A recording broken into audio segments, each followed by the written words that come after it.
আজকে এমন একটা খাবারের লোকেশন আপনাদেরকে দেব, যে খাবারটা আপনি একবার খেলে আপনার বারবার খেতে ইচ্ছে করবে। যারা খিচুড়ি লাভার আছেন, আজকের ভিডিওটা তাদের জন্য। আসসালামু আলাইকুম এভরিওয়ান, কেমন আছেন সবাই? আশা করছি সবাই ভালো আছেন। কলাতিয়া বাজারের সবকিছু ভালো লাগলেও বাজারের এই ব্রিজটাতে আসলে একেবারেই ভালো লাগে। সকাল থেকে রাত পর্যন্ত এই ব্রিজে অনেক জ্যাম থাকে, যার কারণে এখন বেশিরভাগ সময় হচ্ছে স্কুল কলেজের ওইখান দিয়ে চলে যাই। এই ব্রিজের এখান দিয়ে যেতে ইচ্ছে করে না। একবার এই জ্যামে যে পড়ছে সেই একমাত্র বলতে পারবে কতটা বিরক্ত লাগে। এই তো এখন আমরা আছি কলাতিয়া ড্রিম প্লাজা শপিং মলের সামনেই হচ্ছে হাতের বাঁদিকে ব্যাংক এশিয়া, তার একটু সামনে কিন্তু অনেকগুলা ফুড কার্ট, যে ফুড কার্টের খাবারগুলো আমি আপনাদের সাথে অনেক আগে রিভিউ ব্লগ দিয়েছি। অনেকে জিজ্ঞাসা করেন, মানে লোকেশনটা চিনতে পারেন না, তাই হচ্ছে দিনের বেলা একটু ভিডিও করে আপনাদের সাথে শেয়ার করলাম। আর এই তো কথা বলতে বলতে ধুলোবালির শহরে ঢুকে গেলাম। তবে আকাশটা মেঘলা ছিল, তাই ভাল লাগছিল। কিছুক্ষণ পরেই কিন্তু গুড়ি গুড়ি বৃষ্টি নেমে যায়। আকাশটা দেখেন কত সুন্দর লাগছে। আমার কানে ছিল হেডফোন, গান শুনতে শুনতে যাচ্ছিলাম, ভীষণ ভালো লেগেছে। ধুলোবালির এই শহরে রঙিন গাছপালা দেখলে মনটাই ভালো হয়ে যায়।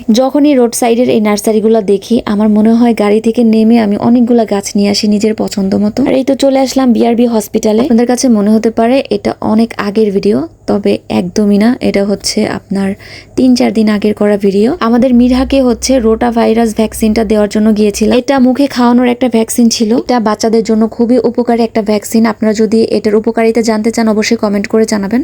তবে যাই হোক, এখন খাবারের উদ্দেশ্যে কিছু বলি। বিআরবি হসপিটালের ক্যান্টিনের এই খাবারগুলা এত মজা। আপুর প্রেগনেন্সির শুরু থেকে যখন আমি আপুর সাথে বিআরবিতে আসতাম, তখন থেকে ক্যান্টিনে এই খাবারগুলা খেয়ে যেতাম। এই প্লেটারটা এত মজা ছিল। এখানে ভুনা খিচুড়ি, তার সাথে চিকেন, 2টা বেগুন ভাজা দিবে, আর হচ্ছে গিয়ে একটা আচার দিবে। এটা আমি প্রথমবার যখন খেয়েছিলাম, পর থেকে এই খাবারটা কিন্তু আমি মিস দেইনি। আপনারা বিআরবিতে আসেন বা না আসেন, খাবারটার জন্য হলে একবার আসবেন। গাইস, আপনারা কে কোথা থেকে আমার এই ব্লগটি দেখলেন অবশ্যই কমেন্ট করে জানাবেন। তো আজকের মতন এখানে বিদায় নিচ্ছি। সবাই ভালো থাকেন। আল্লাহ হাফেজ।